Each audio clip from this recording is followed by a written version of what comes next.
We're back at it again for another epic time at the Drew Peter Pod's channel of glory awesomeness being freaking you're sucking it into your soul or something right now, where you're absorbing, or you're about to absorb all this rundown of sick information and takes and stuff, Am I right or what? Or am I wrong, Peter? You can correct me. No, you're absolutely right. Okay. We're starting off with talking about movies as usual. Specifically this time. A few. Oh shit. Well, at the very least, we have two overlapping films. Exactly. We have been watching similar movies. So, first one we could talk about is one that I finally got to catch, luckily outside of theaters, because I would have been very scared if I were to have watched it in theaters. That being the new hit movie of the summer, Obsession, directed by Kiryu Barker. His debut after kind of getting his start directing YouTube skits, kind of comedy-wise. And what is there left to say about this thing? It's kind of took the world by storm. It made so much money, and it was so cheap to film. And, I'd heard so much about it before ever getting to watch it, but I was very careful not to be spoiled. And I'm glad that I eventually got to check it out, because it's a very excellent movie. What do you think? Yeah, this movie is awesome. It has that, just to mention it, it has that filmed for TikTok style to it, where everything is in the center, which I thought was interesting. And I forgive it in this film mostly, I guess, if that had to be something to complain about right off the bat. I don't know. It is a good way of elevating the material without the budget, I guess. It makes it more It helps aesthetic. Marketability, obviously. Yeah. And since this is like more of a slightly lower budget film, I don't know if I'd call it an indie film, or maybe it is. I don't know. I mean, under $1 million. It's pretty this indie, economy, but that's pretty it did get indie. pilled up. Yeah, it got picked up by Blumhouse, so they're not exactly indie for sure. But either way, the horror in this movie, very effective. I was scared. It's very tense. Yes. There's a lot of anticipation built up, where obviously the Nikki character gets more and more crazy, but at each of these different set pieces of where she kind of goes off, there's usually a segment or two of Bear kind of doing his own thing. And it's during these sequences that there's still tension, just because when you eventually get back to Nikki, the girlfriend, that everything's gonna kind of go crazy Spiral and out. nothing's off the table. It's a pretty dark movie, and I love the themes that it's tackling. It's such an interesting movie that you can really think about, but also just enjoy for the horror of it, as well as honestly the humor. I found this movie really funny at a lot of different moments. It's honestly like laughably good, and just a lot of good things to say about this thing.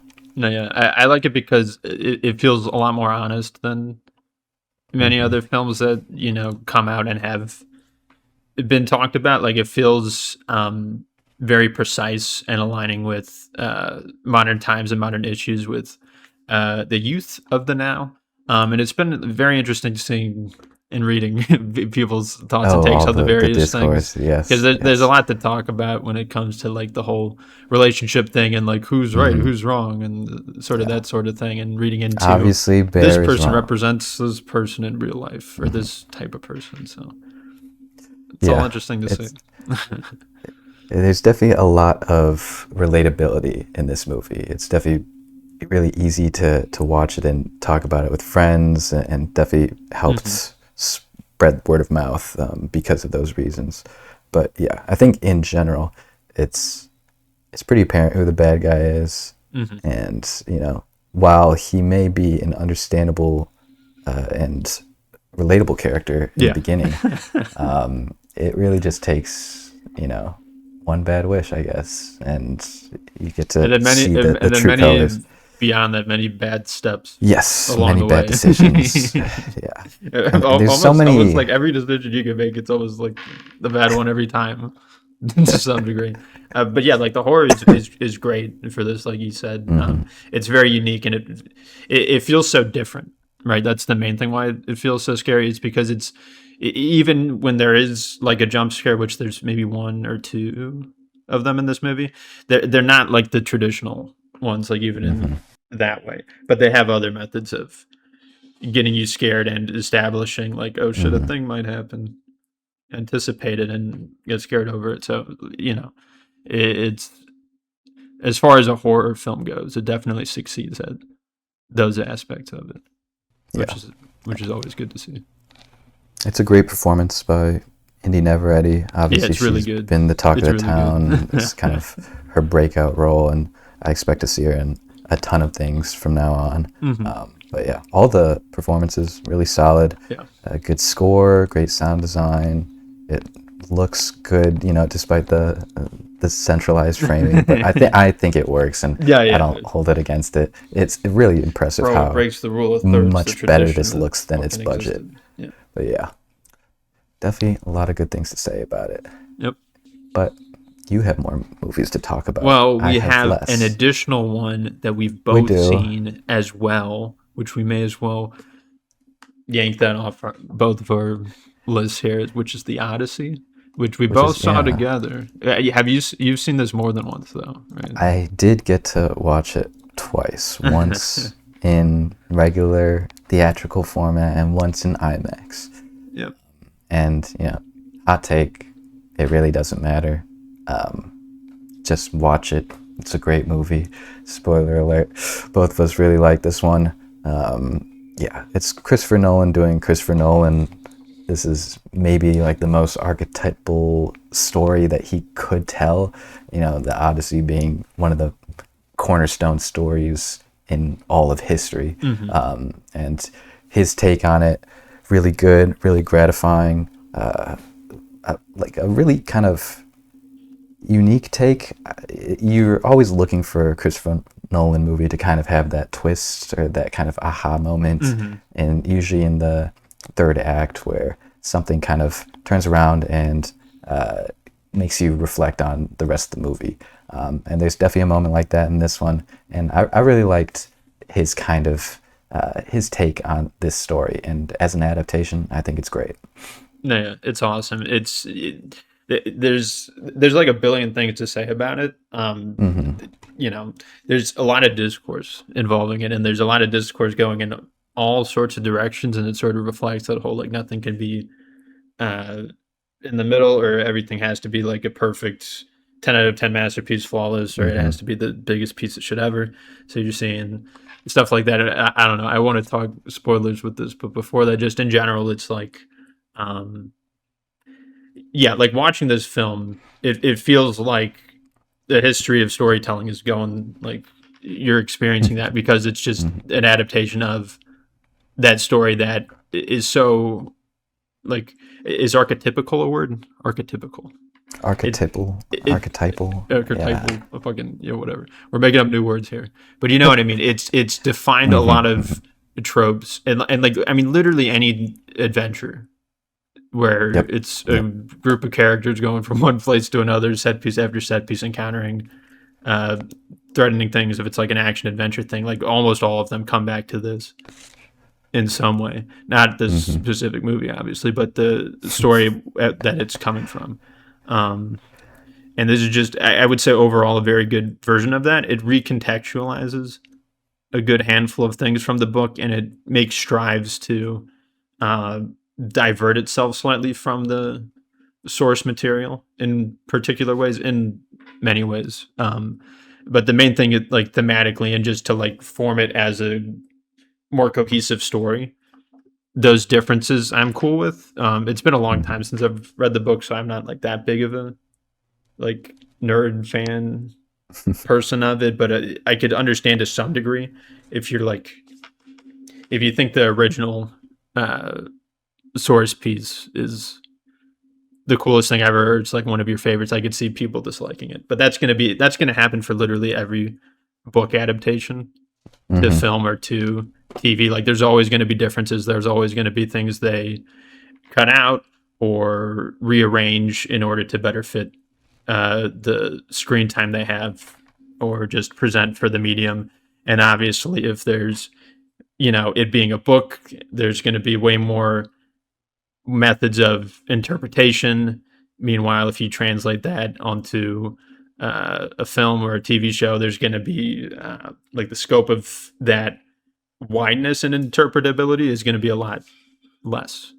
So I don't think you even know how deep the rabbit hole goes, because famously with this book, it's been translated many, many different times, and people will have their own favorite translations because the interpretation of ancient language is a very unique thing, and it causes there to be different interpretabilities of the story just through text. And then obviously you give it to Christopher Nolan and he's going to do his own thing.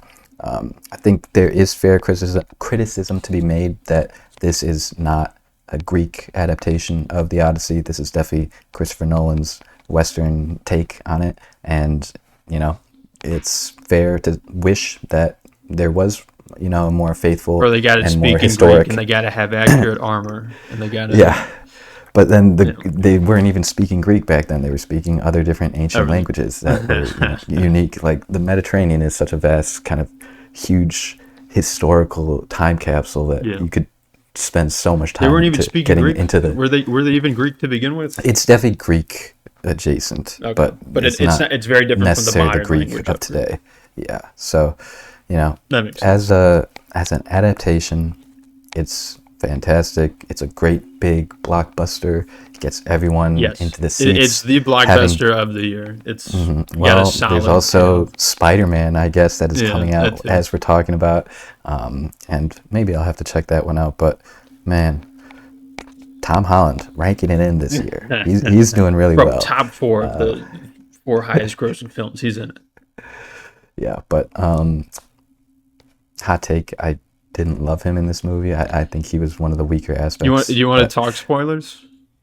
We can talk some spoilers. I think we should probably save a more in-depth discussion for we'll both revisit this film later eventually, but just while the subject's hot. Yeah, with the discourse and everything.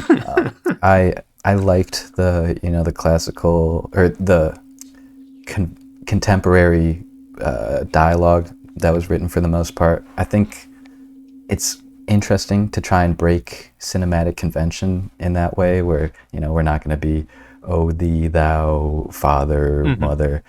He could say dad. He says father. It's all in a modern dialect, which I think works for making it super accessible and kind of engaging for a lot of people. But yeah. What did you want to kind of discuss about this one? Just like random things. So there's like the whole, just like one line. He says the Bronze Age.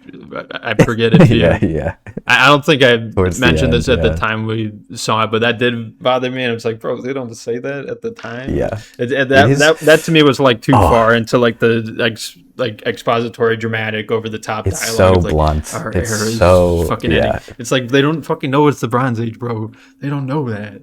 It is very much just a Christopher Nolan monologue through and through, and it's at the pivotal moment. It's a great moment. It's when Odysseus meets Penelope again, kind of in disguise, and they're finally reconnecting, and like it's essentially the thesis to the entire movie. I think that the Trojan War scene and the aftermath of that so incredibly Oppenheimer. Especially after the end, and he's kind of walking on the beach during the celebrations, and he's just like looking around at the devastation, and it's so Oppenheimer.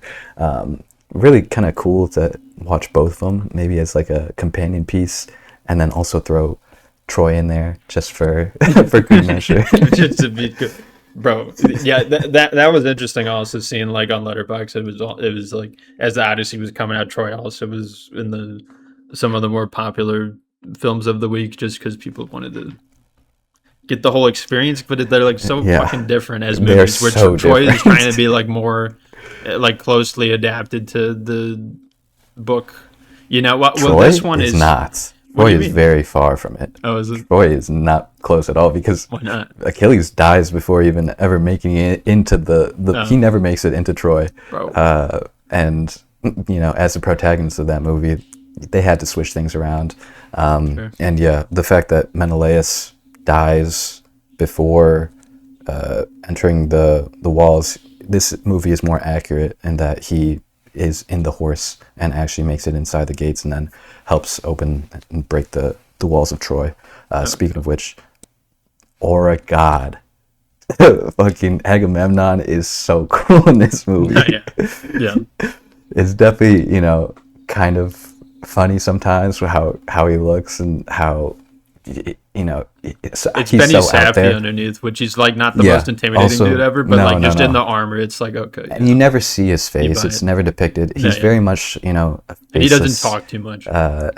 he's just a figure that embodies Odysseus's traumas and his fear of, you know, I don't know. There's so much to read into how Agamemnon is depicted in this. There's so much about how much more powerful he is than Odysseus, how he's scared of him for sacrificing his daughter and fears for Ithaca because if he were to refuse to go to war for him, then Agamemnon would obviously swiftly, you know, bring hell to Ithaca. And so there's a lot of interesting stuff. And then after 10 years on the beach with him, there's even more resentment and anger and fear.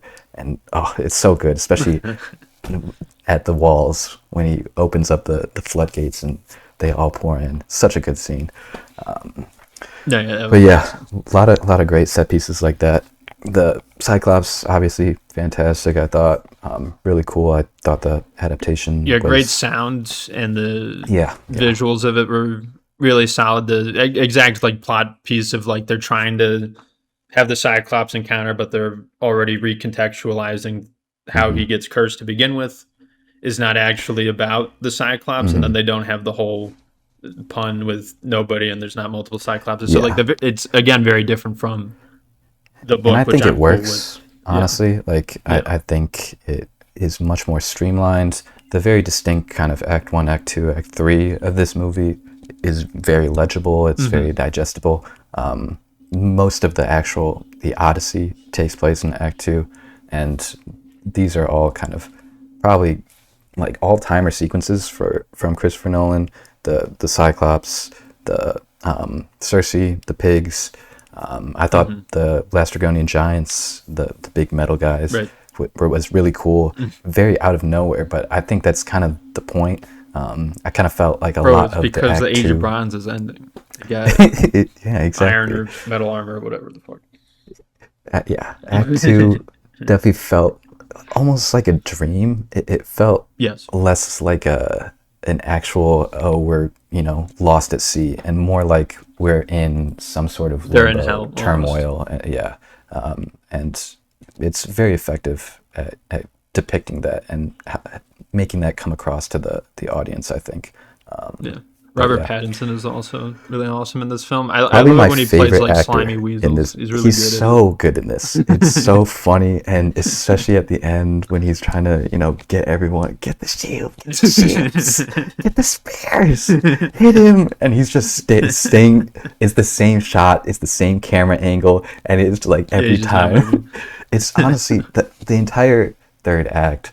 It's such a good. It's really well done. Climax, minus the action choreography, where like that is true. Yep. Matt Damon's like it was like sort of infamously shown across like social media of him like stringing the bow, or not stringing the bow, but like pulling back the bow halfway at like his hip, and then that's not how you fire a bow at a speed and that accurately enough. There's so much discourse to be had about this movie. I know.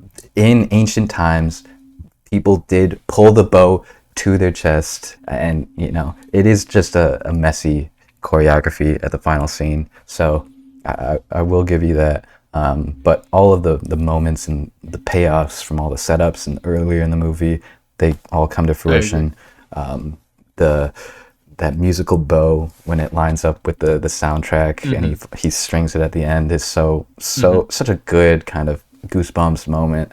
It's very like I said, it's so obvious what this movie is doing. It's not it's super unsubtle, not trying to be subtle at all. It kind of beats you over the head with its themes and all of its different kind of theatrical moments, but even so, it's still incredibly effective, and it works because, you know, it's definitely, I think Christopher Nolan's, you know, he's a pretty good director, I guess. Mm-hmm. No, yeah, exactly. One more last thing to mention about the discourse and like the misinformation and just like really annoying shit is like Elliot Page was like mentioned before the film released. It was mentioned he was in the film, and people were like, "Oh, Elliot Page is playing Achilles, bro. Is this really what Hollywood is doing? They're destroying the fucking system. And they're comparing Elliot Page to Brad Pitt, who played Achilles in Troy. Why are we even doing this? And then the film comes out, and it turns out Elliot Page did not play Achilles. They actually played a character called Sinon. And the whole point of them was that they are weak and that they have a sacrificial role to get the fucking Trojan horse in there. So they're not supposed to be fucking Achilles, the fucking warrior who killed the whatever his name, who's also Hector. Discourse like it's so fucking cultural war discourse about a movie before it even comes out. I know just to tune it out because it's absolute bullshit. No one knows what they're talking about. It is very funny because, you know, if Achilles were to show up in the Odyssey, then, you know, that would be historically inaccurate and it would be weird, and, you know, people would hate that. So why would it? Why would they even worry? People seeing reason to hate on the thing before it even came out, and, you know, even after it came out, again, I was still seeing comparisons between Elliot Page and fucking Brad Pitt. I'm like, bro, they're not the same character. The movie is out. It's been out for a few days. They're not the same fucking character. Stop doing this. Not even close. Stop doing this grift. It's so fake and stupid. It's very obvious. It's very fake. Definitely impressive. This is going to be a very big movie this year. I don't know if it's going to win anything. It's probably going to be up for a decent amount. But the Academy will be like best costumes because it's historical. Exactly. Don't get these people up in arms about that. Yeah. It's very good though. Despite its flaws, I look forward to rewatching it at some point. Yeah, it's a fun time. Mm-hmm. Were those the only 2 films you saw? I have one more I can talk about. Go for it, man. Mm-hmm. The other one that I watched was The Sheep Detectives, which came across my radar, and I remember seeing it in the trailer in theaters, and I was like, oh yeah, I'm never gonna watch this. The trailer put me off it so hard because it just seemed like really quippy and weird and childlike, and the poster doesn't look very good. It looks like fucking AI. It all like the presentation of it is not great, but when you're watching it, it's honestly a really good movie. It's really heartfelt, some great themes about like loss and grief and mortality that is coming in this, you know, kids friendly Knives Out. Essentially, it's a whodunit in the lane of like a Knives Out. I think honestly, I'm gonna be comparing things to Knives Out from here on out, just because that movie is like a modern day classic, and it's definitely influenced a ton of movies such as this one. But yeah, it's a pretty fun cast. They're kind of joking and not super serious for the most part. Kind of fun caricatures that they get to play, and then the voice acting is all pretty good. The CG on the sheep is pretty impressive, and they don't look fake. Everything's kind of super saturated and blown out, but honestly, as you are watching the movie, it doesn't come across as garish or kind of immature. It's honestly a pretty cohesive experience, and, you know, while not all the humor lands, it is relatively funny. And then also, it's just the genuineness and the kind of wholeheartedness of this movie definitely caught me by surprise, and made me appreciate it a little more than I was anticipating. So check it out if that That's sounds crazy. interesting. Because I'm just looking at the poster, it looks stupid. Yeah, And then yeah. I looked at the director, and he directed the two Minions movies. Yeah. Despicable Me 3. I'm like, that's not a good track I record. had very low expectations for this one, but it definitely, pleasantly surprised me. That's cool. That's really cool. I have a couple more films to mention. I've talked about Paul Schrader in the past with his Mishima, Life in 4 Chapters. He's a pretty good, very interesting director who makes a pretty wide array of films. I don't know if there's like any consistent themes. Usually themes of like Catholicism and religion and like kind of. There's some of that. Obviously, the first Reformed has that. Mm-hmm. Does Master Gardener have themes of Catholicism? I don't remember that. Does Light Sleeper have that? I don't remember that. Maybe I could see that being a thing though. But anyways, one of the films I wanted to mention from him was called Blue Collar, and this is honestly just a solid film. It's about a group of friends who work at the same like factory thing, and they are all living in sort of similar impoverished situations, and they're motivated to rob from the union that they work for. And in doing so, they discover a bunch of information of like conspiracy and like just interesting information that would lead to them potentially getting more than just a couple of dollars from the safe that they robbed from. And what spurs out from that is it's honestly very interesting. It's a film that can be funny sometimes, but it's honestly sort of just sad overall. It's about like classism and racism, and about like the idea of how people in power will sort of like manipulate people below them to fight against each other, and just the idea of like how somebody can become like a type of person that they once hated. It's really interesting, and it's really mature. And it came out in 1978, and pretty much everything that's going on about it is still relevant today. So I definitely recommend it quite highly. Definitely have to watch more of his movies. I mean, obviously he's very well known for screenwriting a lot with Scorsese, but I've liked all the movies that I've seen from him so far. And so that's that one. And then on the complete opposite side of the spectrum, I have this one called Dungeons and Dragons from the year 2000. And this is one of the worst films I've ever seen. There's like a certain point in it where it's just like every line is just so funny. Like the exact, like what is said, the context in which it's being said, and the exact line delivery. Like it's so cheesy and over the top, and it sucks so much that it just becomes the most hilarious thing ever. And like the CGI is so bad. Like just by the end, there's like a huge fucking dragon fight, and like the world is ending or some shit, and it's just hilarious. It's just so funny and incompetent at everything it's doing. It's again easily one of the worst films I've ever seen, but it's an immensely entertaining one. And it's, these types of films where it's so good it's bad, it's probably better to watch with friends or whatever. I did not do that, but I would recommend it, I guess, for those types of settings, and even just on your own. It's a pretty good, interesting time. There's like a little bit of a curve perhaps before things are actually funny, and it's kind of just a little bit of suffering, but then eventually it's like, okay, this is gold. This is the greatest thing ever. Oh my goodness, why are more people talking about this? Yeah, it sucks. So I'd recommend it, I guess. Yeah, I have to ask, how this came across your radar? I've never heard of this. The director has done like nothing else. Yeah. There's a very limited cast, minus Jeremy Irons. Yeah, he took this money because he wanted to buy a castle. That's one of the top that reviews says. Which I could believe that. I too would be in this movie to get a castle. That sounds like a win-win. Yeah. I get to be in one of the worst movies ever, and I get a castle. That sounds fucking sick. That sounds so awesome.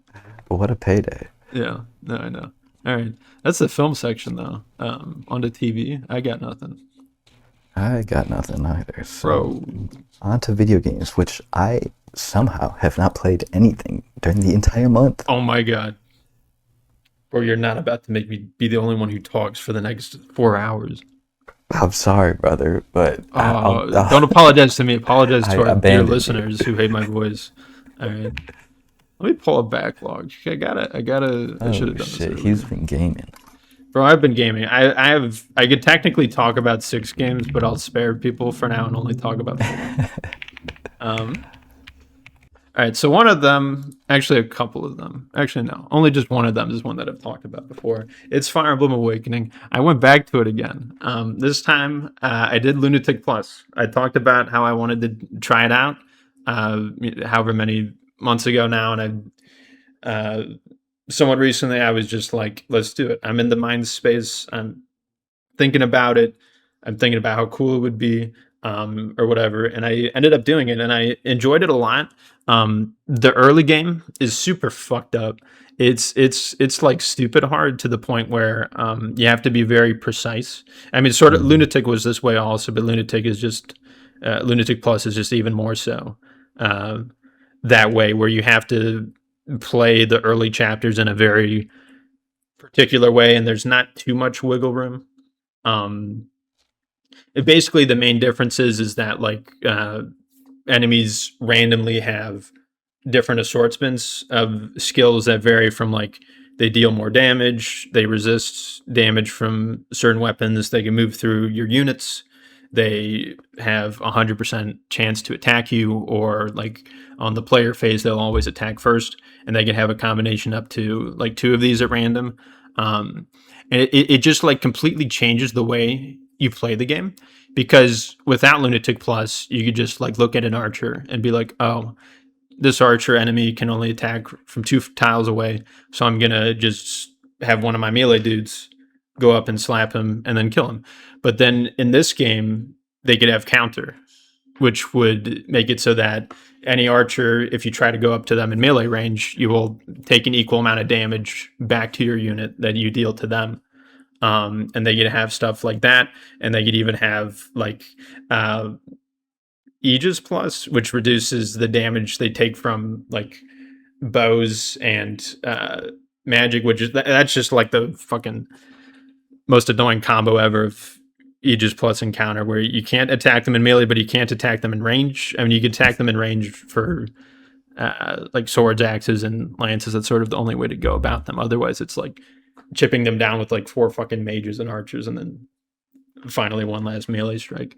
But again, it completely changes the way that you go about the game and like which enemies you prioritize in killing, and also it emphasizes having a very strong balance in your main like sort of combat units, where you want a variety of weapon types to just like in your army. So I think it's once you get out of the early game, it becomes a very satisfying experience if you sort of know the meta and are following that.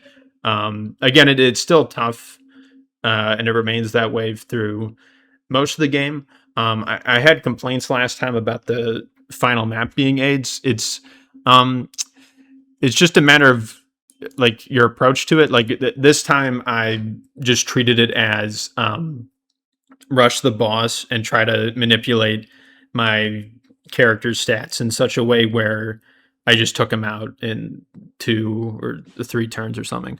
So if you go with it like in that in mind, rather than whatever I was doing last time, it's actually not complete AIDS, or at least what I was building it up to be last time. But I did do a little bit of grinding just to get certain benchmarks to pass down like Gale Force to the child units. So I would like to still revisit it for a potential no grind playthrough, and then also I wanted to do Apotheosis, which is that DLC map, which is like you gotta have max stats and use the child units and have optimized pairings to their kids, and then optimized Gen 2 units with each other. So that seems like an interesting challenge as well. So I'm not done with this game, but it was definitely really cool because when I was younger, I never imagined myself being capable of getting through this game mode. So I did that. Past me. Are you proud? Hopefully, I don't know. It is pretty impressive. Yeah, I'm like a pro gamer or something.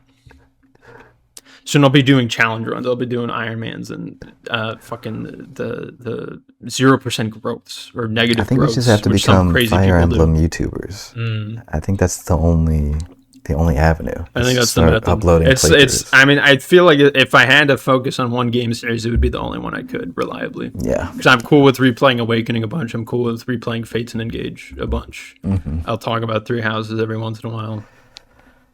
There's new games coming out. Yeah, there's ancient games to play for one-offs. Yeah, exactly. I could finally play 3 because that's not getting remade until 30 years. Because there's still the fucking the goddamn. Hey, they're never even remaking Genealogy. Genealogy still doesn't come out yet. What's the deal with that?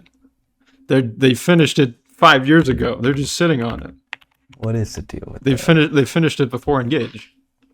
It's a damn shame. Yeah. Anyways, so yeah, that's that game. I still really love it. It's awesome. The reinforcement is spawning and then immediately going is annoying as fuck, and I hate it. If they changed that, it would be a perfect game. But alas, so that's that. So I like fighting games, or at least the concept of them. I admire the genre a lot because as far as like mechanical depth in video games go, the best fighting games are going to be on the top of that. They're going to require the most amount of effort to get into. They are going to have the most amount of time required to master them on a high level. And that's because like a lot of single player games, they can be tough, but they can only be so tough as defined by the devs' ideas of like the AI they program for the enemies. And you can make like the toughest AI ever that's super complex and requires like a bunch of underlying strategies to understand. You can have the goddamn Digital Devil Saga, goddamn Shin Megami Tensei 3 Nocturne final boss dude with like all of this stuff going on and all these patterns and things to memorize, and you have it be super complex. But nothing in a video game is going to be as tough as an opponent as another person. And that's what fighting games are. They're like one person going up against another. It's a battle of game knowledge, really, on the fly. And it's a really impressive genre, I guess, overall. Anyways, that's to say I've dabbled with fighting games. I've not really gotten into any of them. The one I want to talk about is called Street Fighter 6. It's, I think, the most popular fighting game right now, at least on like a competitive level. It rakes in the most viewers. It has the highest number of players, except for maybe Smash. I don't know. But Smash is like considered a sort of different. Bro, platform fighters don't count. They're for little children or whatever. So yeah, anyways, Street Fighter 6.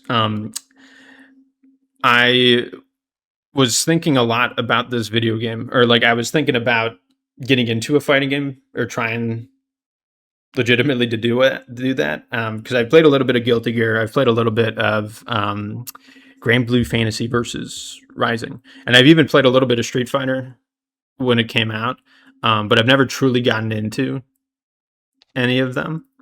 I was trying to think of being like, oh, I want to try getting into a fighting game. Which one should I do? I guess I'll try Street Fighter 6. And I was watching a bunch of videos about it and learning mechanics and learning various characters and all this shit. And I was just like watching hours of content of it. And then I actually get into the game and I'm just like, I don't know. I don't know if I'm feeling this. And part of that is the like main single player mode thing that they have. It's called World Tour. Honestly, that thing is like a huge missed opportunity. Like in theory, it's really cool. It's very different from single player modes of other fighting games. You get to like create an avatar character, and you get to make them look super crazy and have wild ass proportions. Like my guy is super short and has like the biggest arms and like upper body, and just like scrawny as legs, and so he just looks like a fucking, I don't know, goblin humanoid thing. And so like there's potential in that, and like they're if you like change the proportions of their upper and lower body, like makes their punches and kicks stronger or something. So there's like stuff going on with the design reflecting how they play, sort of, and you go around fighting just random people in like a city, and then you encounter the actual named characters from the game, and they teach you their moves, so you get to create like a character who could do fucking reuse the fireball thing, and then you get to have somebody else's move, because I obviously don't know the characters that well, clearly. So in theory, it's really cool. It's just full of annoying shit. Like it feels like it's made by developers who have never done this sort of thing before, where it's like a sort of open world thing, and you're sort of trying to have like an RPG system, but like the level curve is so messed up. And just like random things are gated with like you have to do certain events at daytime or nighttime, but then there's only one place in the entire city you could change that at. So sometimes the story's like roadblocked off, so you have to go in like the most roundabout. You can't like fast travel to it easily. It's just so stupid, like random shit like that. So I kind of bounced off of this fairly quickly in terms of my prep time for it versus actually playing the goddamn game. I haven't even played an online game of this, I don't think, even though for the other two fighting games I mentioned, I dabble a little bit in that. I guess there's a lesson in there somewhere. Well, that's the thing. It's a big uphill battle, right? These fighting games, like I said, that they require hella the time investment, like to the point where like my biggest takeaway is what I sort of realized just sitting there not having fun. I was just like, what if I learned just like a whole new skill instead of like getting into a fighting game? You know, it's like I could learn an instrument, I could learn a new language. Like that's the amount of time we're fucking talking about it to get good at a fighting game. That's absurd. Yep. So that's but again, nothing but respect for the genre, because it takes that much time to get good at one of these games. Instead, you could learn a language or something, but like, or you could become really good at Street Fighter 6. You could pick. But anyways, Street Fighter 6. That was it's a cool game. I don't think I'll ever get into a fighting game. I think they just decided it, which I'm cool with that. I'm super cool with that. It was just one of those thoughts that you have where it's like, this could be really cool. This could be really fun. It's like getting a tattoo, but you have to sit with it a while. You know, you have to sit with it a while and be like, is this really something I want to do? But then again, sometimes people just get tattoos on a whim. I'm sure some people just jump into fighting games or fucking MMOs on a whim as well. They are kind of equivalent. Big deal. That way. Yeah, just it's things you pick up whenever you want, and not. Yeah, that's what's nice about it. It's consistent. It's still getting updates to this day, so you have like waves of the DLC is expensive as fuck. Like the characters are super overpriced, and it's kind of annoying in that way. But I don't really care much for that, because again, I'm not playing the game, so like whatever, man. This next game I have to talk about is also one I bounced off of pretty quickly. It's called Etrian Odyssey, specifically the HD version of it. It's an Atlas title. It's a turn-based RPG. I thought it was magic made in heaven, sort of. These games are interesting. It comes from a sort of a long-running series of like 7 or 8 entries or something, where they're turn-based RPGs that emphasize dungeon exploration and like mapping out the actual dungeon on like because again, it was on the DS originally, so the top screen would be like all your menus and shit, and on the bottom screen, the touch screen would be the map, and you like draw out the walls and random various tiles filled with stuff in it.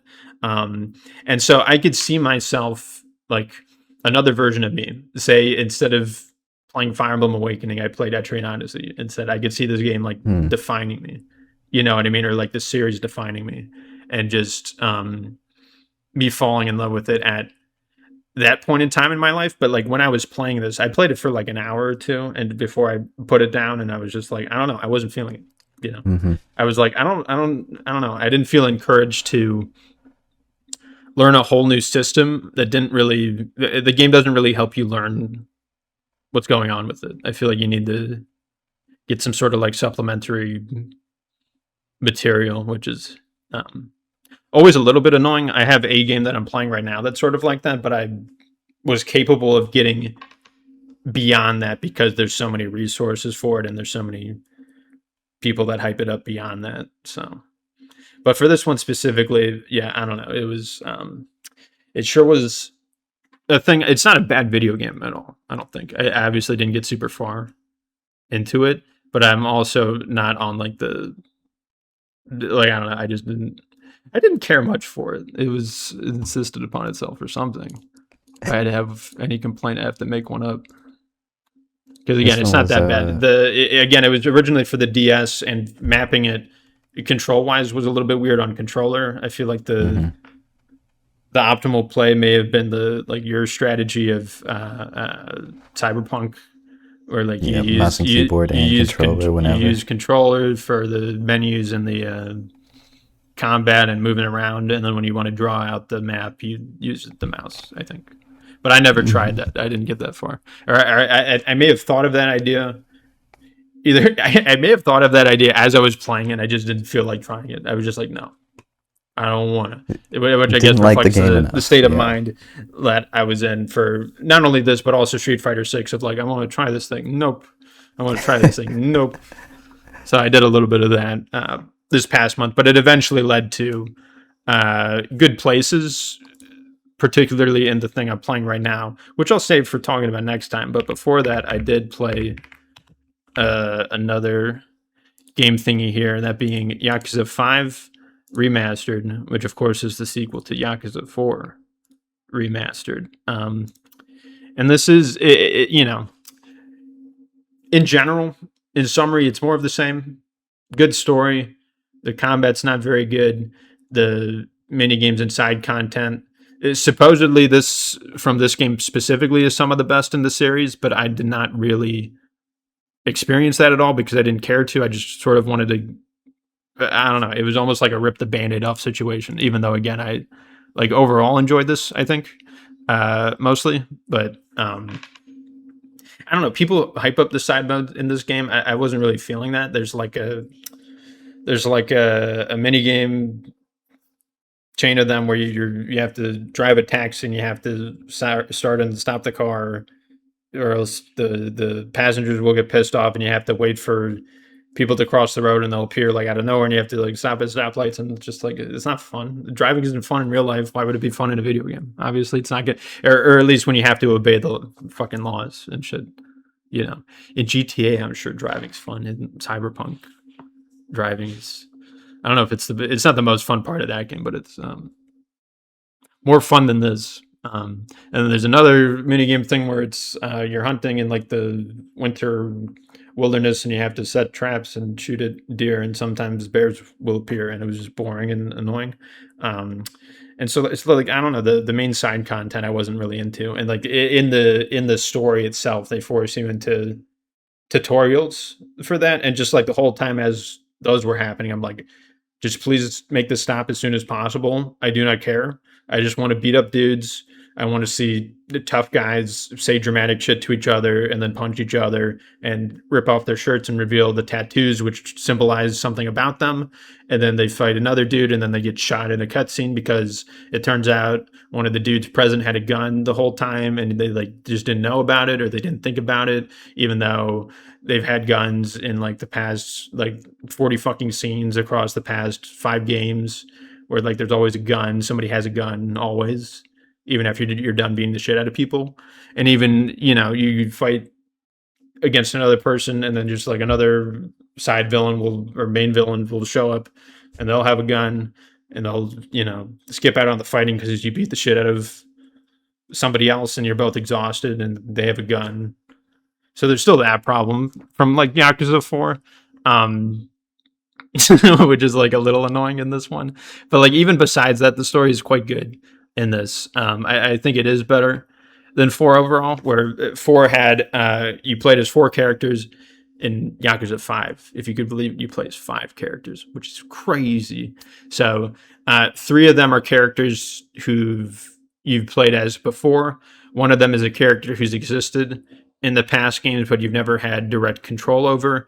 And then the 5th one is a brand new character to the series. And I was honestly really impressed by how much plot and story that they have, that they were able to, within reestablishing and evolving existing characters, just how well they were able to establish the new character here in this game. So that was pretty impressive and cool to see. One of the characters you play as is this girl named Haruka, who's like Kiryu's adoptive daughter, essentially. And believe it or not, when you control her, you do not beat the shit out of tough Yakuza dudes in tattoos. They make her an idol, and so it's like a rhythm game thing. And so like the gameplay of that, I guess I'm cool with, because rhythm games existed in the past entries. This fucking green dot is so annoying. Like, what? It's so distracting for me. Whatever. I lost my train of thought. It just threw me off when you play as the fucking I'm playing these games so I could beat the shit out of a bunch of dudes. Like, you're fighting like hundreds of guys across each game in this series. It's maybe sort of that Uncharted thing where it's like, how many Yakuza are really living in Japan? Is it thousands? Is it like actual thousands? Do they fucking reproduce through mitosis? Like, how is this shit happening so often? So that's interesting to think about in lore. That doesn't make sense. Explain that, Kojima. So there's I don't know. It was just weird playing as Haruka. Like, it wasn't what I expected, and they try to make systems involving that where you're an idol and you're like doing fucking handshake events and you're like meeting like producers to figure out what a show is gonna be and stuff. And it's just like, I don't care. Like, don't give me that. I don't care about that. Like, all the other story stuff I was cool with, again, except for the forced mini game things were kind of annoying. It's easily the one filled with the most expository dialogue out of any of them. The plot's very big in this, which sort of makes sense because, again, you're bouncing between 5 main characters here, which overall they balanced it pretty well. It's just a little bit too much exposition, if I had to make any complaints. But it does come together very well, and it's as a story for a video game, I think it's quite well, and it's the best part about it, at least from what I experienced. Again, a lot of people hype up the mini games and the side quests and stuff. I didn't really do much of any of those in this one. Oh yeah, another random complaint. Can't use. Okay, so there's these things called heat actions, which are in the game. Is you get like a meter. As you beat up more dudes, you get this meter filled, and then essentially you could do like a variety of different attacks, which once you press the button, it'll just like essentially play a cutscene of you beating up the person in a particular way. And sometimes there's QTEs involving it, and they don't let you do those while the people are talking in battle. So like, text will be displayed on the bottom of the screen. It's not always voiced, and so you would have to, in those moments, be fighting dudes and avoid getting your ass kicked by them while also reading. And at the same time, you can't use the fucking moves that makes you take out swarms of enemies quicker. Like, it's so weird.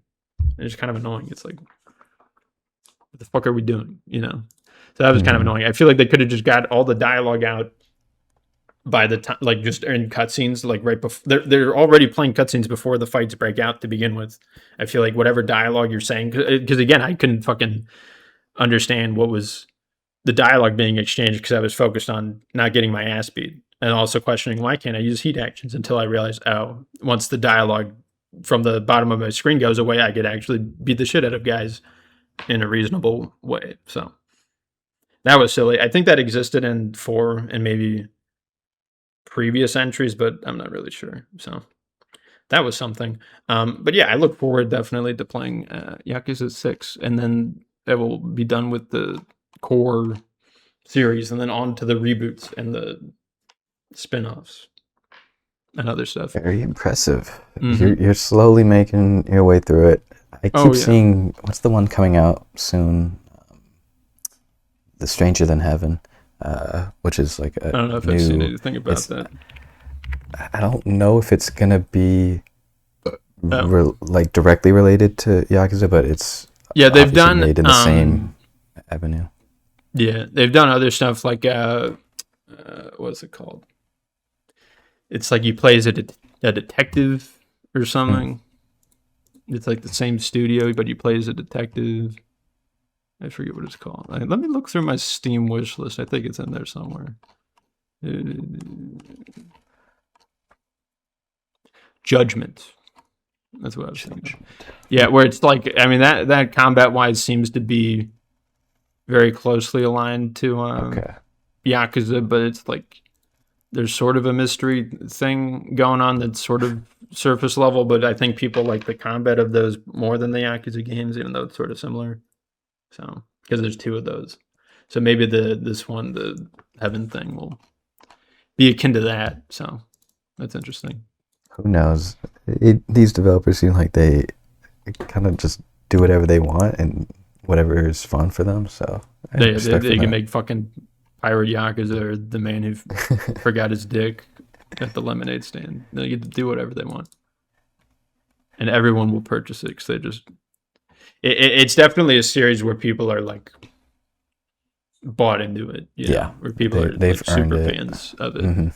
And it makes sense why, because it has a strong emotional core and is also very humorous. And to pull off both of those is a very impressive thing. But again, I think Yakuza 0 is the best in terms of hitting that balance of better combat and then also better story, and still has funny, wacky moments and stuff. So, there's that. That's the video games, though.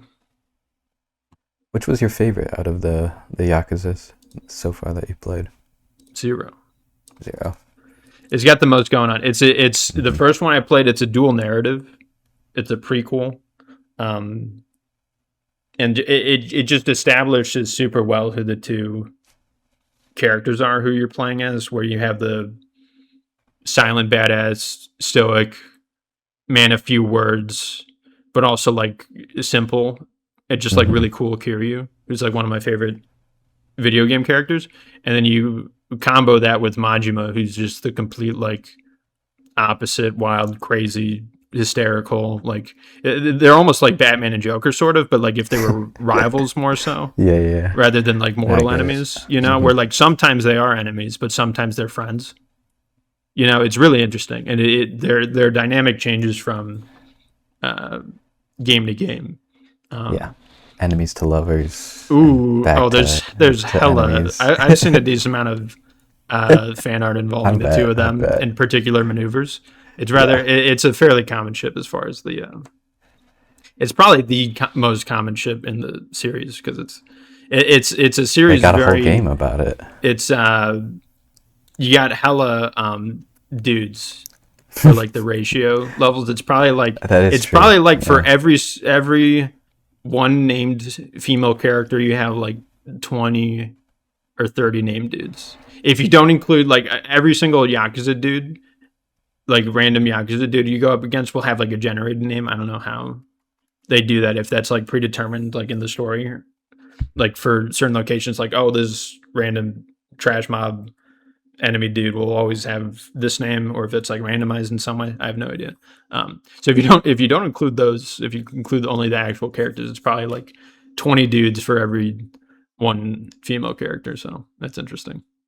So it's definitely a lot of yaoi. There's not a whole lot of anything else probably going on in the series. just a lot of guys being dudes. Yeah, that's why it's so awesome, dude. All right, that's the end of the games, though. Yep. And on to the music. First one to point y'all's way is the new one from Kelela, New Avatar. This one is a kind of dreamy, psychedelic R&B album. A lot of kind of moody and nocturnal beats, really kind of groovy and sensual, akin to what she's been doing, but this one is maybe more electronic tinged, but I'm liking it a lot. Another one to point your way from Baby Rose, YEARNALISM.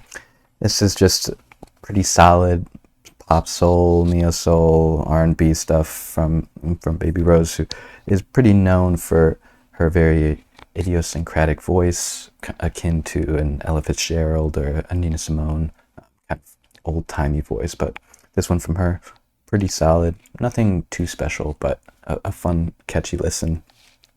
Another one to point your way from Earth Eater, Heavenly Body, If I'm the Bottle, You're the Message.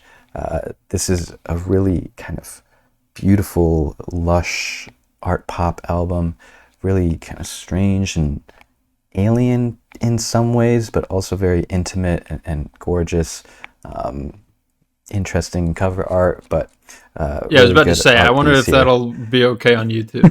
I guess we'll see. Or I might have to censor it. The album's all about birth and giving birth and womanhood. That makes sense. It makes sense as an album art.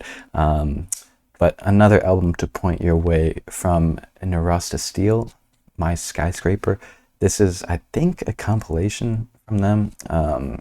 And this is the first project I've found from them. And it's really interesting. It's a kind of weird, hypnagogic stuff, kind of art pop adjacent, but weird songs that aren't necessarily fully panned out. It seems like a compilation in that way, but some really kind of haunting and raw songs on here.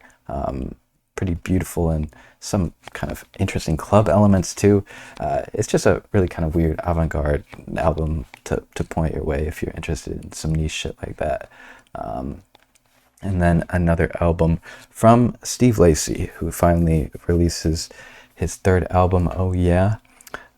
This is his pretty standard combination of bedroom pop and soul, R&B, and singer-songwriter stuff. This is maybe not his best written album, but I think it's super catchy, very melodic songs, bunch of fun stuff. It's pretty short, energetic, good production, solid album from him. I still haven't been truly blown away by any of his albums, unfortunately, but I'm always eager to, listen to whatever he's doing next, just because he is a really unique artist like that, and I like whatever he's doing for the most part. And then another album from Arca, this one XXXXX, or maybe 50, I don't know, 5 X's. This is a really cool follow-up album after she dropped the Kick. It's like 5 different albums over the course of a year. Kick 1, Kick 2, and up to 5. And then finally, a few years later, she's dropped her newest album. And this one, kind of standard for her, deconstructed club and IDM stuff, but really kind of not groovy, but it's like alien and techno and weird and dark. And the album art is obviously inspired by, what's his name? Geiger, H.G. Geiger, something like that. Known for the Alien movie set design and art. And I think that album art definitely kind of is a good representation of what the music is like on this one. But really good, and I'm glad that she's still making music. And another album from Charlie XCX. This one, Music, Fashion, and Film. Her follow-up after Brat kind of took the world by storm. This one is very different, much less electronic elements, although it's still definitely electronic production, but in this way it's more an electronic rock album with some kind of interesting production choices. This one took a little to grow on me, but honestly I think it's a really solid project from her. The production is a little grating, but I think it really works. It's very cohesive, and it makes for a pretty cool listen. It's pretty short and more of an interesting kind of art piece from her. Not as obviously mainstream as a Brat or Charlie, but this is definitely another solid project from her. And then an album to point your way from Mount Kimby, which this is technically a DJ set. Fabric presents Mount Kimby, and it's just a pretty solid house tour, interesting club elements, kind of nice music to have on in the background. It's not too driving, but a lot of good produced albums or produced songs on here, and it's all mixed very well. A fun DJ set from them. Another one to point your way from Nia Archives, Emotional Junglist. This is a really solid jungle album, but with a lot of pop elements. It's very mainstream, a lot of pop structured songs with really interesting drum and bass and jungle production. A really good mainstream kind of accessible jungle album with some catchy songs, great writing. Just a really impressive album from Nia Archives here. Definitely worth checking out. And then finally, this is a alias of Fortet, also known as Kieran Hebden. I don't know how to pronounce any of this. Mm-hmm. It's a lot of glyphs and wingdings. I'm not sure. Figuring out. Yeah, I'm not sure how it's going to format on YouTube when we put this up, but Fortet has been making really interesting house IDM tech stuff, and this is his latest alter ego, I guess, and music project. This one is a lot of fun. It's very kind of strange and alien, kind of fitting with the album art and the overall branding to this project from him. But definitely fun album.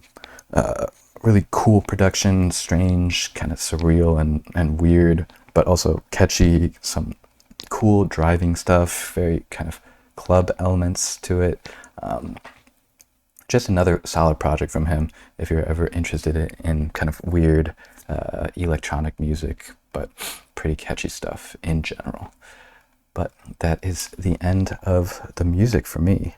And on to books, which is mostly what I've been doing. Whoa. Oh, okay. Not so fast. You were almost there, Peter. You were almost there. You said it was the end of the music section for you. Yeah. And then you just moved on to the book section. I forgot other people can listen to music too. Are capable of contributing to the music section. Well, you're correct in some ways. Have I had an absence historically in this section as well as the next one? Yes. But I will maybe break the mold or whatever this time.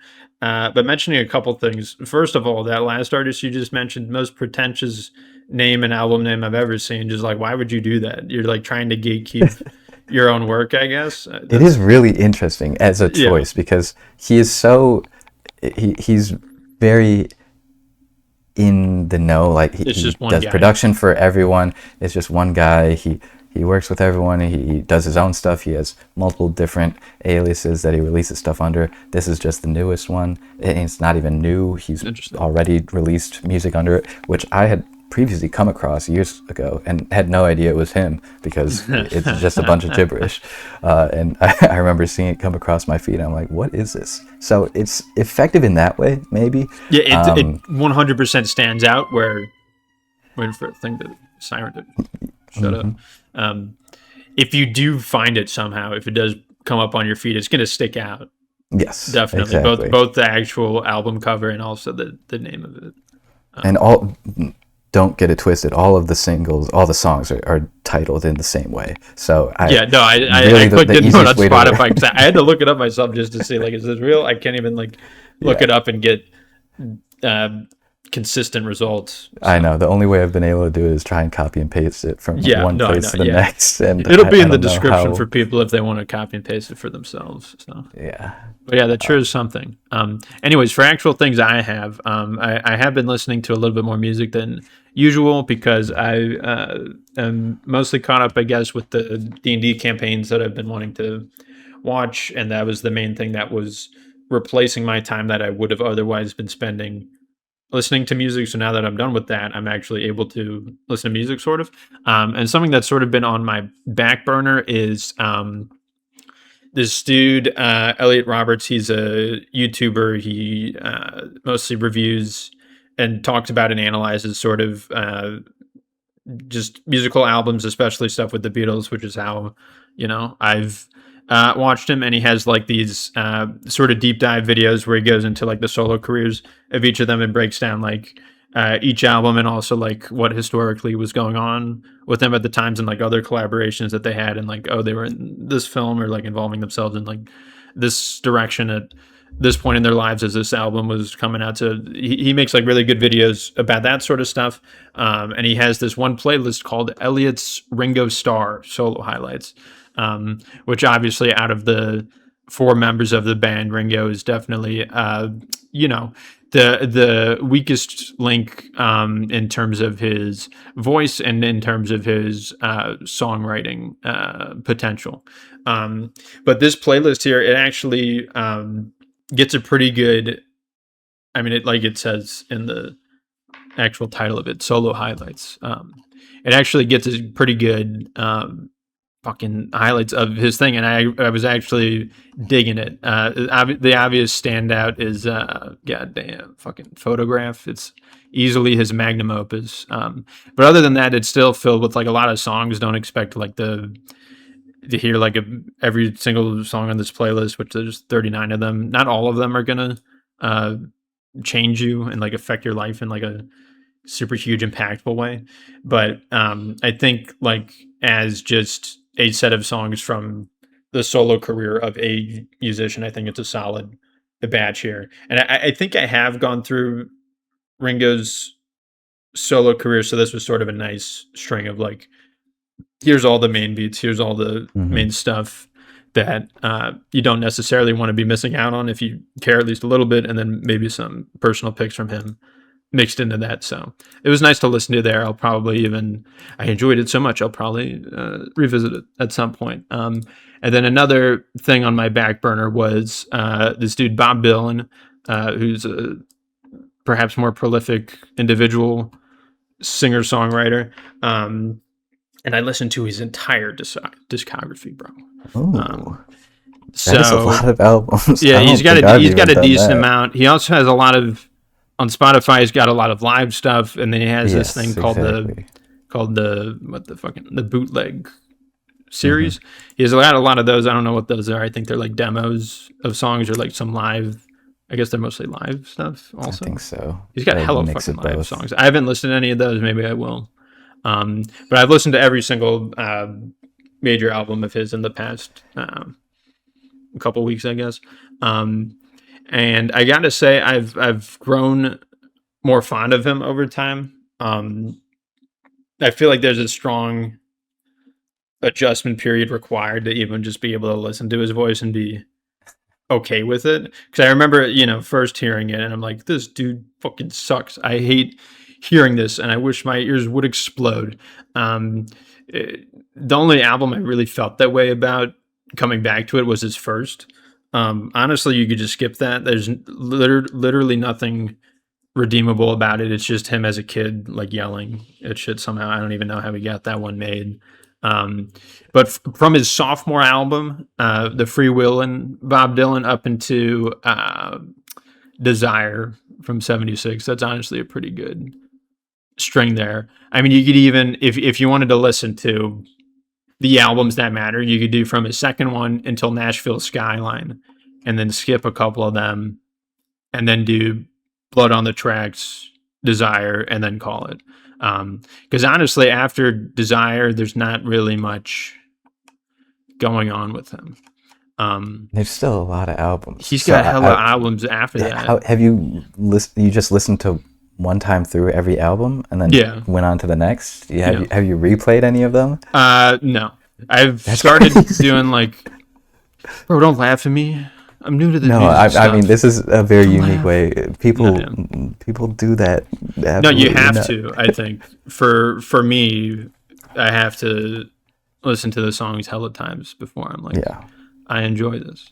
And so it's very difficult for me to even get to the point where on first try I'm like, I like this, or I definitely don't like this. But I feel favorite album from him. I don't know. Either design. I don't know. I'm not super passionate about any of the shit specifically. I think like on each of those albums that I was just talking about, he has like one or two songs in there that I dig. But if I had to directly compare any one to another, like it's very close. You know, like I'm just not on that state where I'm familiar enough with. I prefer this one because it's got this song and this song and this song and this song. Meanwhile, this one only has this song and this song. You know what I mean? I mean, I guess that's what happens when you listen to every single one of his albums. Yeah. Well, I prefer to like not listen to the. I don't know what you do. If you listen to the album once and then do you come back to it literally the next day, or do you like wait a few days, or like how does it work? Yeah, sometimes I'll listen to it multiple times. Multiple times a day. Sometimes, if I'm really liking it. The way I ended up getting into Bob Dylan was, you know, he's just on a lot of classics lists, and when I first was starting to get into music, I was like, okay, I have to listen to all of this good stuff that's out there and all the classics. So I picked a few of his that were, you know, the most highly rated, and I checked them out.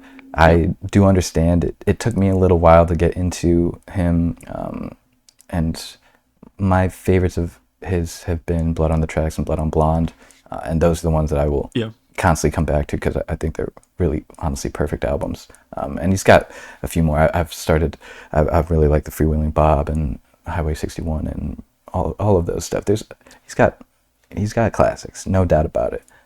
But it's understandable it takes a while. What I usually do is I usually spend a long time away from them before I go back. I like at least months, if not like even like a whole year or more. That's crazy. Yeah. I feel like there's always new things to get out of a listening experience, even if it's, you know, just a replay. But there's also an equal amount of other music to listen to. That is true. And to get adjusted to get the first wave of it going in, and then at some point come back. Because I don't know, for I might change it now, but like the old method I would do was like I would go through an entire person's thing, and then go through another entire person's thing, and then eventually go back to them after like a year or so. But I don't know if I'll change that now or what I'll do. So it's interesting to think about the process of it. I feel like I would get tired if I listened to it. I mean, like if I'm in that intro phase, I guess, of like I've only say heard the album once, and then I go back to it the next day. I'm not going to immediately be sick of all the songs because I'm not even really familiar with them at that point. You know what I mean? So I feel like that is somewhat reasonable of a thing to do. Yeah. It's just obviously after a certain point I couldn't do that forever, but you're also not doing that. So. No, the thing for me is that for a lot of people, they don't have very consistent discographies. Like there are, especially for older artists, if I'm trying to go through some older artists' entire discography, some of them might just be bad albums. And I would rather listen to only the good ones and have those on repeat than kind of go through the archivals and listen to, you know, bootleg whatever. But it's definitely to each their own kind of thing. Yeah, I mean, for Bob Dylan specifically, I would recommend the highlights. I would recommend people hit the some sort of compilation like greatest hits thing for him, and then if they want to pursue that further, I mean, that's maybe a good rule for these types of artists in general, where they have so many albums and so many songs. It could be a good idea to like get the intro of here's the highlights. If you like those, you could go in more specifically to the in order, or the probably smarter approach of seeing it requires just a little bit, one extra step of research, I guess, to figure out what is the most popular, what's the most beloved, what's the most highly rated, and then go after those. If you're feeling up to it, or you could just jump straight into that, or alternatively to all of that, you could just go through the whole thing, just balls deep, like me, because that's who I am, and I am an elite baller. Unlike Peter, he's just looks at the highlights, even though that's I what I could said never about Ringo handle Starr. Bob Dylan like that. No. Hey, you said you gave your 2 top albums, and that shows that you got the rundown, you got the knowledge, you got the elite level of takes on him. So I just wanted to mention him again. I don't have any albums specifically to shout out. It's just him in general, I guess. Or I'll throw up the fucking random compilation highlights album. Go look at that. Give that to stare at for the past 10 minutes. All right. Is that the end of your music section? Okay. Yes, sir. Okay. That's what I just got. had to double check. Thank you. On to books. You read any? I wanted to talk about a long running manga series that I caught up with as of probably like 2 weeks ago, so I'm like technically behind again. But it's Kingdom, and I think it's in a really good spot right now. It's a manga that's fairly popular in Japan, but is not super popular in the West because it's very slow, and it doesn't give you that instantaneous gratification of hype moments and aura and like a supernatural power scaling system that people could like when most people like the most popular shonen battle stuff, because that's like the archetype that this falls into, but it feels quite different and in some ways more mature, I guess, because the scale of it is very different. It's instead of being necessarily on an individual 1v1 fight basis, it's on like a whole battlefield, and it's trying to be historical but vaguely supernatural in some ways, and it's about the unification of China as it's separated into a bunch of states, and one nation is trying to conquer the other lands in order to create the coolest, greatest country, where it's essentially they're trying to make the set of wars to end all wars, theoretically. So it's a pretty interesting story. Obviously, like I said, it's very slow, to the point where I did not even really like the main protagonist until one of the most recent arcs. Like the Han arc was really solid, and that ended probably earlier this year. I don't know. I binged like over 100 chapters because I was maybe 2 years or like a year and a half behind, which is pretty nuts.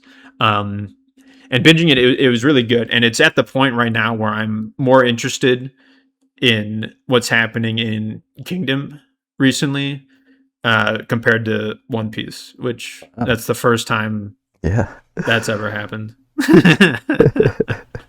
So I just think it's at the point it's at right now. It's at a pretty climactic point that may have already been resolved in the 2 weeks I have not read it, but that's not from me lacking care. That's just me doing other things. And I for manga, I'm not necessarily in the spot where I'm catching up weekly anymore. I'll do like binge reads of like bursts of 10 chapters typically, or like I'll wait a couple months from there. But you've read this, right? But you're behind. Yes, I'm very far behind now. I haven't read since sophomore year of college. So I think that's when I started reading it, sophomore year or junior year.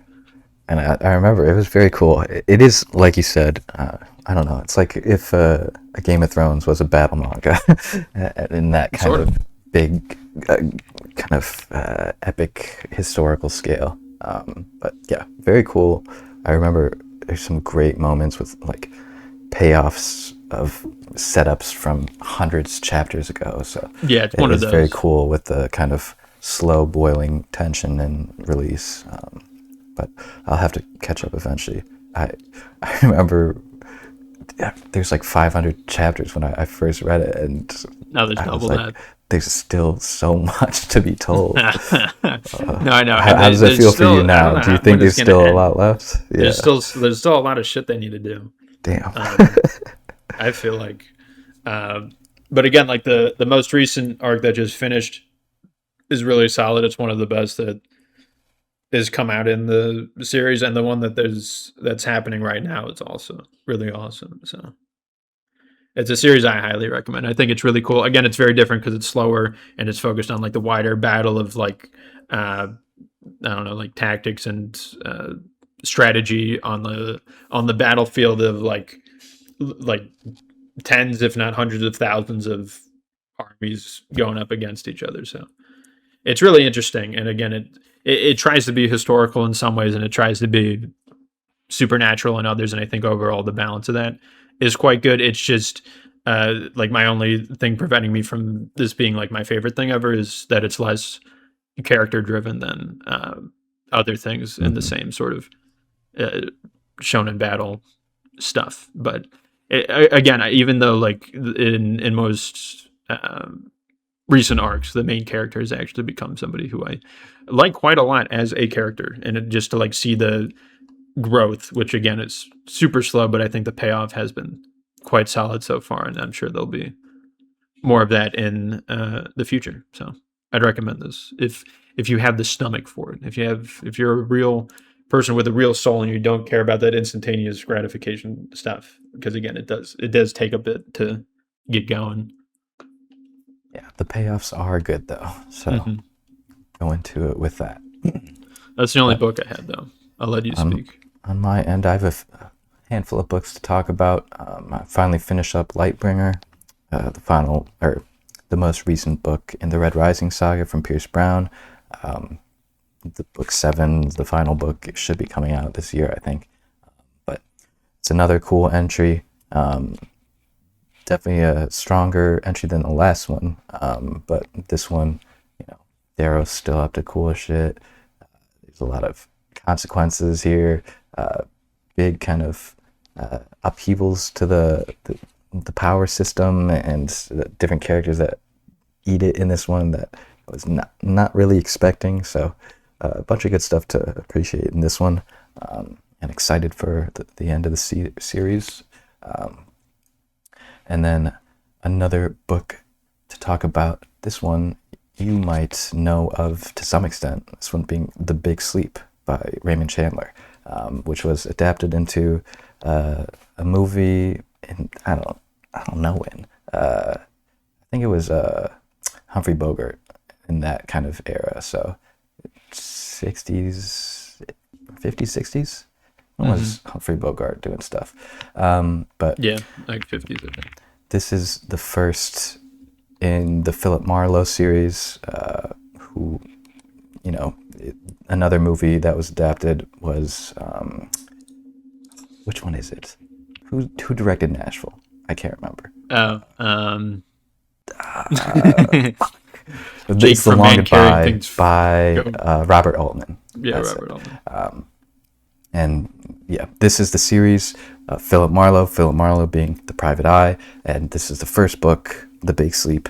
The Long Goodbye is also. Yes, yeah, that's the other. Sorry. That's what it is. It's like the 7th Philip Marlowe book or whatever. But I've only read the first one so far, but it's good. This is like one of the, foremost private eye books in like historical.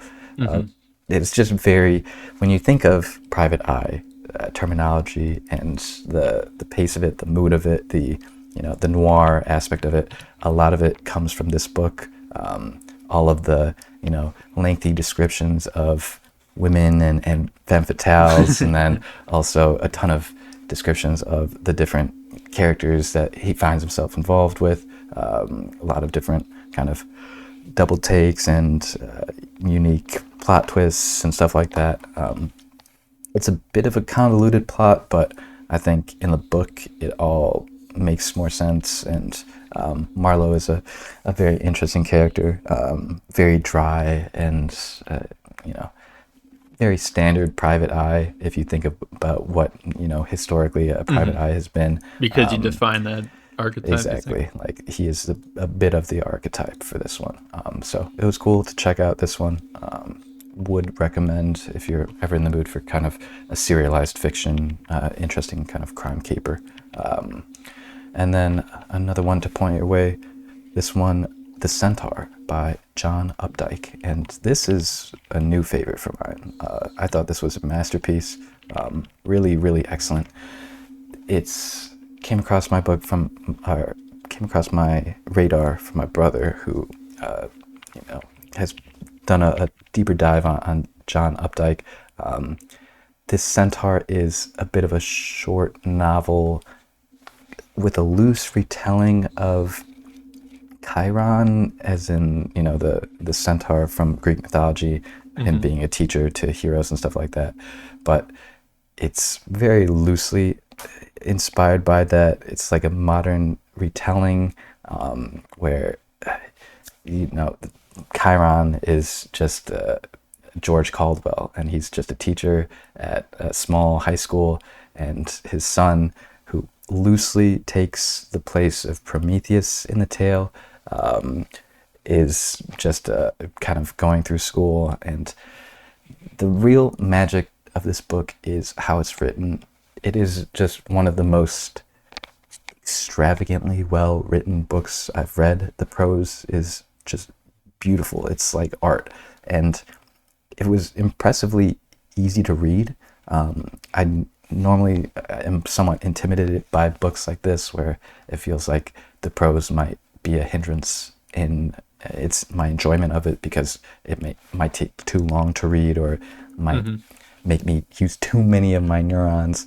But this one, I just got into a flow state where you could read passages and grasp the musicality of the language, as well as what the words are depicting. There's some turns of phrases in this book that are just so unique and so fresh, but they're describing the most normal things, like a sunset or wearing a red cloth, like a red shirt, but just described in the most beautiful and poignant and unique ways. Really cool book. Loved reading it. Some really kind of impactful moments and really interesting character work. Definitely, a bit of a harder read to sell to some extent, but definitely worth it. And it's not terribly long. And then finally, another book, the one that I chose for my book club, and this one being The Axe by Donald Westlake, which was adapted into a very good Korean film called No Other Choice by Park Chan-wook. Last year or a couple years ago, I can't remember exactly, but this is the book that inspired it. I really liked the movie, and I was like, okay, I have to go and check out this book eventually. And then it also was talked about by Man Caring Thing, who loves Donald Westlake's Richard, or what is it? I think it's Stark.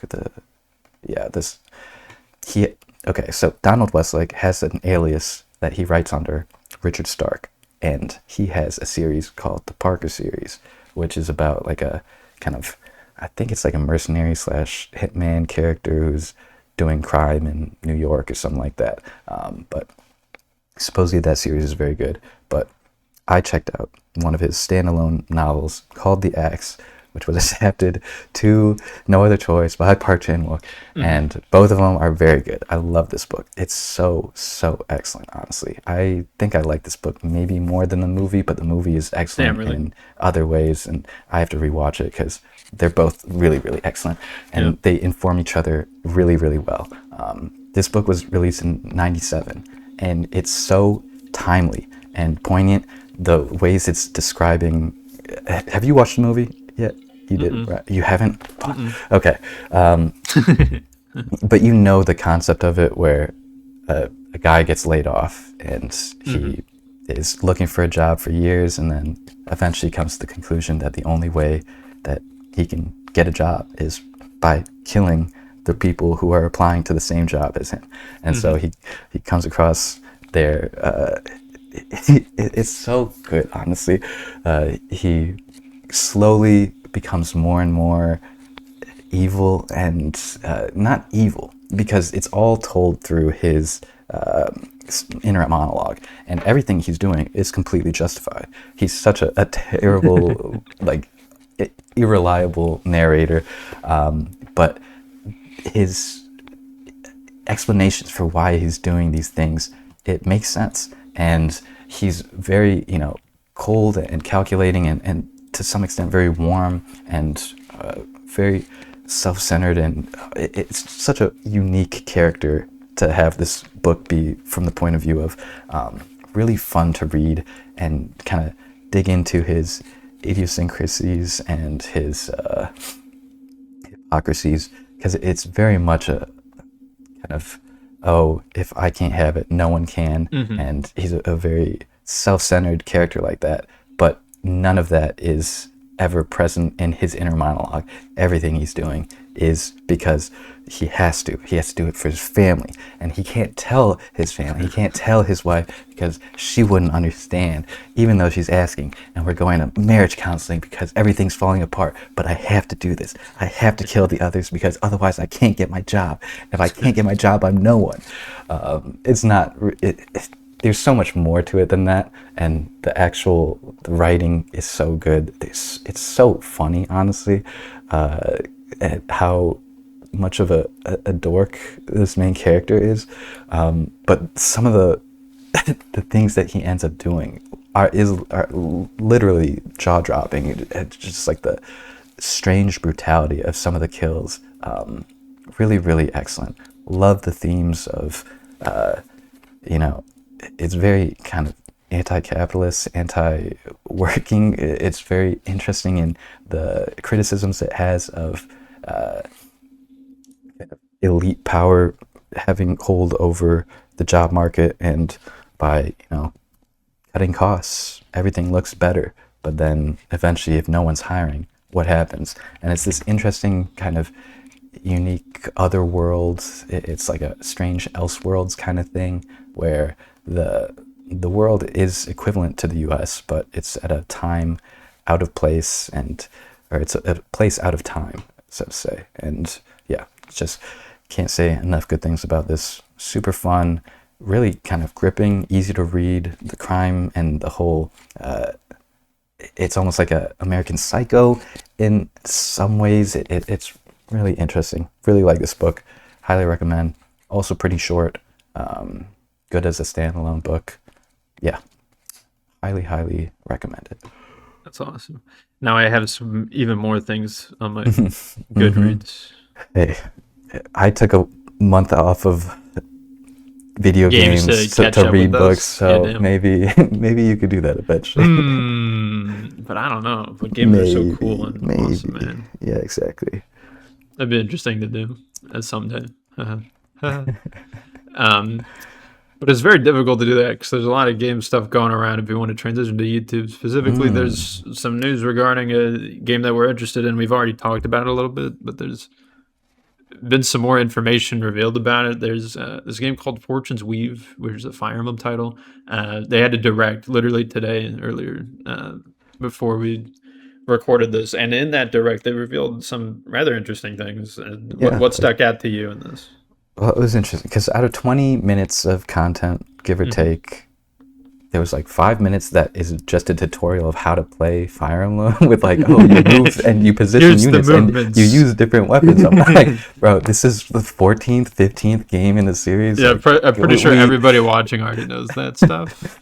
But like, what? And then there's also, I'd say, 5 minutes maybe of lore stuff, which I didn't pay attention to because I want to go into it relatively unspoiled. But the other half of this direct was a lot of kind of explanation of how the story is going to play and the format of it, especially in the beginning where you get to pick from 4 different protagonists and you get to play each of them, in parallel essentially if you want, or you can just play through one at a time. Yeah, that's absolutely crazy. What does that mean? Do you think it's different from like different save files? Yeah, right? You're like, you control one army and then you go to the other, but you have to recruit them specifically in one thing and they're locked out of the others, but then potentially they can combine later depending on what you do. I'm not sure after a certain point. There's like a time skip where you go back to the past. It's like, what the fuck is happening?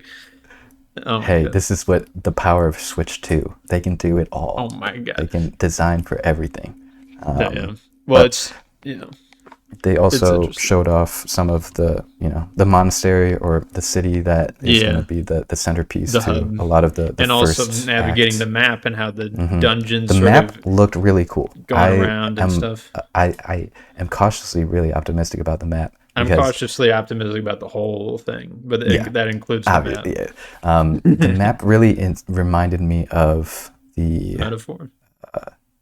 metaphor, yes, because the time changed and stuff like that, but also strangely of the Pathfinder, Kingmaker, and Wrath of the Righteous games. Okay. They have a map system like that, and I don't know, when a map gameplay section is done really well, and that there's actual game design elements and systems that are built around it, which it very much seems like, because each of the different protagonists seems like they have different abilities that they can use to manipulate the map and kind of how they maneuver through it, and the different map nodes and ambushes and dungeons and other quests that you have to get to. I thought it looked really cool, and I'm definitely excited to kind of see what else that map system has to offer.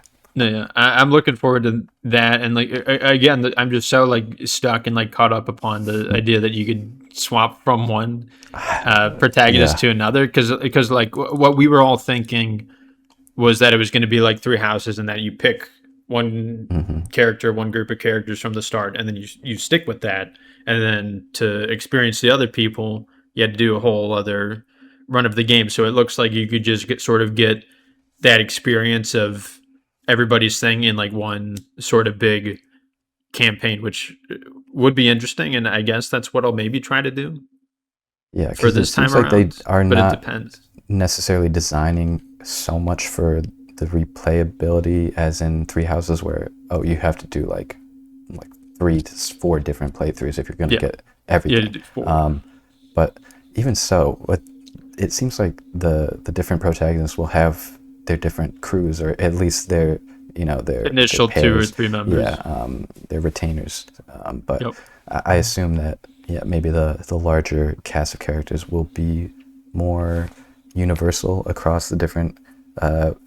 It seems like they might be prologues to some extent, because if they're all 4 different ways of playing up until you get to a meeting point in time where I assume the time skip happens. 5 years, I'm assuming that's the mid game is when they fight against each other or something, and then there's a time skip.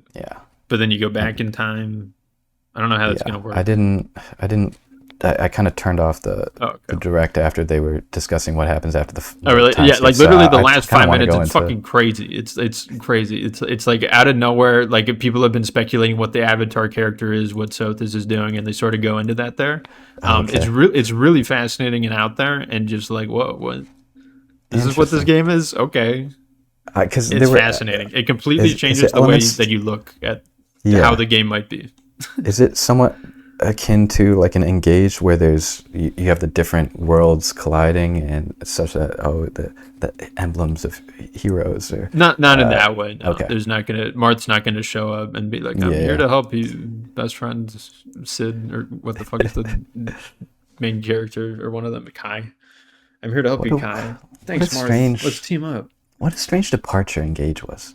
I don't know if they're ever going to do something like it. It was supposed to be the 30th anniversary. Yeah. And which I love the way they implemented in terms of gameplay. Stories and silly. They just could have packaged it very differently and much more successfully. But regardless, good game, and excited for this one. I am too. They have similar class system from Three Houses. It looks like it was mostly changing the names, and it looks like they're changing the sort of aesthetics of it to fit the setting a bit more, which I appreciate that departure there. I feel like the only other time we've really seen this is Fates with Hoshido, where they had they had more unique classes slightly, but then also the names themselves and the aesthetics with them Or are there any other games in the past that Yeah, deviate from like recall, Mercenary, Myrmidon, Cavalier, like? Because there's not a ton of games where you have multiple different kind of continents that are explored in different sequels. Like this in is one world. the first direct sequel. Well, no. What am I talking about? What are you saying, Peter? Two of your favorites are direct sequels. Yeah, there's definitely. Still, I don't know if anything's been done quite like this before. Well, Gaiden is in the same world. Oh, yes, that is true. Yes, exactly. But it's like they're not connected super directly. That one's weird also because there's like two falchions somehow at like the same time. How does that work, Kojima? Explain that to me. But yeah, this one looks cool. Again, I'm cautiously optimistic. They have Wyvern, so it's probably going to be Wyvern Emblem 2. But I'll play the game on normal or hard or whatever, and I'll only use one Wyvern max because I'm just built different than these other optimizers. I'm capable of having a diverse army of not 5 Wyverns. You know what I mean? Because that's boring, honestly. That's because you do challenge runs, and bro, I do challenge runs. I do no grind, 0% negative growth. Actually, when units level up, they lose stats. That's a real thing that some people do. One of the best Fire Emblem YouTubers on the platform right now, Drupiter. Oh, I was like, who? Half of Drupiter. Oh shit, he's so right. Yeah, so you better stay subscribed. If that's the last thing, did you only have that to say for YouTube? Yep. Yeah, so make sure you're subscribed for when this game comes out, and we'll be talking about it. Not day one, because that's not how this podcast works, but we'll be there within probably a couple of weeks of it being released, and we'll be saying stuff about it. I mean, I'll at least be playing it on launch. I don't know about you. You don't really have a Switch I don't have a Switch 2 accessible, but maybe I'll have to steal Maybe you'll yours. Rely upon other methods, question mark? Yeah, theft. As usual. Hold up. Does Switch 2 actually work for that? Or only Switch 1? No, I would have to steal yours. Actual theft. Oh, theft in person. Yeah. Oh. Yeah, exactly. Fuck. We're going back to the good old days of theft. Of borrowing consoles. Yeah. Well, we'll see. So yeah, we look forward to this game, and we hope you look forward to us talking about it along with other things, because that's what we do here. So subscribe for that, and goodbye, good night, and good day, or whatever.